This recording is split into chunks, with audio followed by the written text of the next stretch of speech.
Alright, let's dive right in. Number 10. Birthday candles. The whole tradition began with the ancient Greeks, who were essentially trying to grab the moon's attention. They'd bake circular cakes as an offering to Artemis, their lunar deity. Then, they'd embed candles, hoping the flickering flames would catch her eye. Picture it like trying to get a rock star to notice you at a concert by flashing your phone's light. Things took a strange turn when the Germans got involved. They viewed birthdays as essentially a VIP gathering for malevolent spirits. Your special day, in their minds, was a supernatural Black Friday sale, with demons queuing up for bargains. So, they started putting candles on cakes as a kind of spectral security system. The rising smoke, they believed, would ascend and blind these evil entities. Just imagine being such a formidable spirit, only to be vanquished by birthday cake smoke. They even added an extra candle, dubbed the Light of Life. The rule was, you had to extinguish all the candles in a single breath, or your wish would simply vanish, sent straight to the universe's spam folder. Scientists have actually investigated this custom and discovered that blowing out candles boosts the bacteria on a cake by a staggering 400%. But hey, at least we're safe from those troublesome evil spirits. Number 9. Knocking on wood for good fortune. Our forebears perceived trees as mystical high-rise apartment complexes. These weren't your typical flatmates, however. These spirits possessed the power to either bless or curse your luck. The ancient Celts and Germans held the belief that benevolent spirits resided within trees. When expressing gratitude for good luck, they'd tap their tree-dwelling hosts. Think of it as leaving a 5-star review for your supernatural landlord. Yet, there was another motive. Malicious spirits were thought to drift around like envious ex-roommates, eager to overhear someone gloating about their good fortune. The instant you uttered something like, "I never catch a cold," they'd materialize faster than relatives at a lottery announcement. Thus, knocking on wood was, in essence, hitting the mute button on your good news. Different cultures developed their unique variations of this mystical game of Simon Says. In Turkey, individuals tug their earlobes before knocking twice. Italians forego wood entirely, touching iron instead. Brazilians must knock precisely 3 times for it to count. Christians later asserted the practice related to touching the wood of Jesus' cross, but it's likely they were just attempting to sanitize their pagan customs for a church-friendly audience. So here we are, with our smartphones and space stations, still rapping on trees for a bit of luck. Number 8. The peculiar QWERTY keyboard. Back in the 1860s, a newspaper editor named Christopher Sholes aimed to invent a device that could produce letters more quickly than manual writing. His initial prototype featured keys arranged alphabetically, resembling a word-based piano. These early typewriters were essentially mechanical arachnids. When a key was struck, a metallic arm would pivot upwards and imprint the letter onto paper. However, if one typed too rapidly, these arms would snag and jam. Envision 8 children trying to squeeze through a single doorway simultaneously. Telegraph operators were among the first to utilize these machines, needing to swiftly decipher Morse code communications without errors. The alphabetical layout actually caused them to make more frequent mistakes. Consequently, Sholes began reconfiguring the letter placement to ease the task for telegraph operators. Then, Remington, a firearms manufacturer, decided to venture into the typewriter industry. They were marketing a distinct kind of firing mechanism, a machine that discharged letters instead of bullets. By the time superior layouts, such as the Dvorak keyboard in the 1930s, were conceived, it was already too late. Changing it would be akin to persuading everyone to suddenly switch to driving on the opposite side of the road. Number 7. Bread on the left, drinks on the right. In bygone eras, European nobility were consumed by table etiquette. They transformed dinner into an intricate game of avoiding royal embarrassment. One misstep with your fork could cost you your head, quite literally. To simplify things, they devised a clever trick. Look at your hands, form a B with your left hand, and that's where your bread belongs. Form a D with your right hand, and that's for your drinks. In bustling dining halls, this system prevented inebriated nobles from intermingling their items, as accidentally sipping from the king's chalice was a swift route to decapitation. It was essentially assigned parking for your meal. The amusing aspect is that this guideline is exclusive to Western dining. In other cultures, food is simply placed wherever it fits, like normal individuals who don't require an advanced degree in plate geometry to enjoy dinner. Number 6. Why surgeons don blue or green scrubs. In the nascent stages of surgery, doctors sported white attire because it conveyed cleanliness and purity. Yet, fixating on blood against white fabric was akin to gazing directly at the sun. It fatigued the eyes and induced optical illusions. Not exactly ideal when you're probing someone's internal organs with sharp instruments.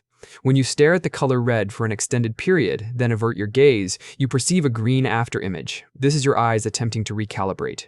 In 1914, a surgeon, weary of feeling like he was operating amidst a blizzard, opted for green scrubs. Miraculously, his migraines vanished. Red and green occupy opposing positions on the color wheel. When surgeons lift their gaze from all the crimson within a patient, their eyes can actually find relief. Blue functions similarly. Moreover, these hues conceal stains more effectively than white, because nothing inspires confidence in a life-saving procedure quite like a surgeon who looks as if they've just emerged from a losing paintball skirmish. Number 5. The origin of the RX symbol. Every time you collect medication, you encounter this peculiar glyph that appears as if someone tried to hastily scrawl an R during a medical episode. This little flourish has existed for longer than most nations. In ancient Mesopotamia, physicians were engraving prescriptions onto clay tablets. These individuals were essentially the original tech support, though instead of advising a reboot, they'd prescribe herbs and prayers. Some speculate it derives from the Latin term recipe, meaning take. Back then, doctors were essentially penning culinary instructions, but instead of sugar and spice, the ingredients included pulverized mummy fragments and mercury. Others link it to Jupiter, the sovereign of the Roman pantheon. Ancient healers believed celestial bodies possessed curative powers. Certain researchers posit it is, in fact, the eye of Horus from ancient Egypt. According to legend, Horus's eye was gouged out by his uncle in a familial dispute that makes your Thanksgiving dinner drama seem tame. Subsequently, the eye was miraculously restored, becoming an emblem of healing. The symbol endured through history, even after we abandoned the belief that planets could cure ailments, and even after we realized consuming mummies wasn't the most effective medicine. Number 4. The foot as a unit of measurement. In antiquity, sophisticated measuring instruments were absent, so people resorted to what was readily available, their own anatomical parts. No batteries required, just remove your sandals and start counting. However, everyone's feet differed in size. Consequently, if you purchased land measured by someone with diminutive feet, you might end up with less than you paid for. Imagine attempting to construct a house where each worker uses their own foot as a ruler. The result would resemble something conceived by an intoxicated architect playing Minecraft. King Henry I of England resolved to standardize this by declaring his own foot the official measure. His retainers would then circulate with wooden sticks precisely cut to the length of the royal foot. Number 3. The sexagesimal time system. The Sumerians, dating back 5,000 years, established our timekeeping system utilizing the number 60. Rather than counting in base 10, like most individuals, they opted for an unconventional approach. The number 60 is effectively the Swiss Army knife of integers. It is perfectly divisible by 1, 2, 3, 4, 5, 6, 10, 12, 15, 20, 30, and 60. Attempt that with 10, and you'll encounter a multitude of messy fractions. The Sumerians possessed a clever method of digital enumeration. They would employ their thumb to count the segments on their 4 fingers. Each finger has 3 segments, totaling 12 per hand. Then, they would use their other hand to keep a tally of these sets of 12. 5 sets of 12 equates to 60. The Babylonians subsequently adopted this system, applying it universally. They even segmented circles into 360 degrees, which is 6 multiplied by 60. These ancient peoples were performing advanced mathematics while the majority were still discerning which end of a spear to grasp.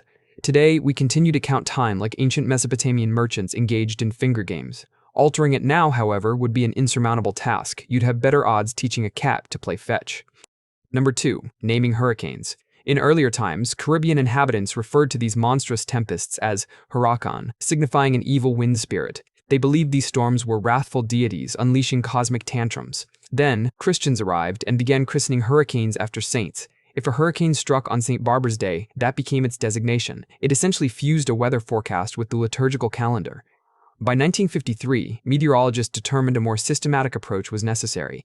They commenced using exclusively female names for hurricanes. This persisted until 1979, when someone finally recognized that perhaps exhibiting sexism in the context of natural disasters wasn't the most favorable impression.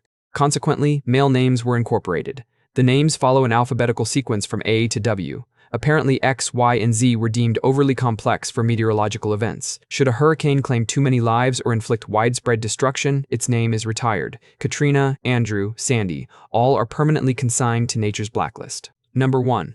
The standard railroad track width. Train tracks are precisely 4 feet 8.5 inches wide because that was the average width of horses. When railroad construction commenced, the same tools used for crafting wagon wheels were employed. Those tools were calibrated to produce wheels that fit into the established road ruts left by Roman chariots. These ruts, in turn, were spaced to accommodate the rear ends of 2 horses.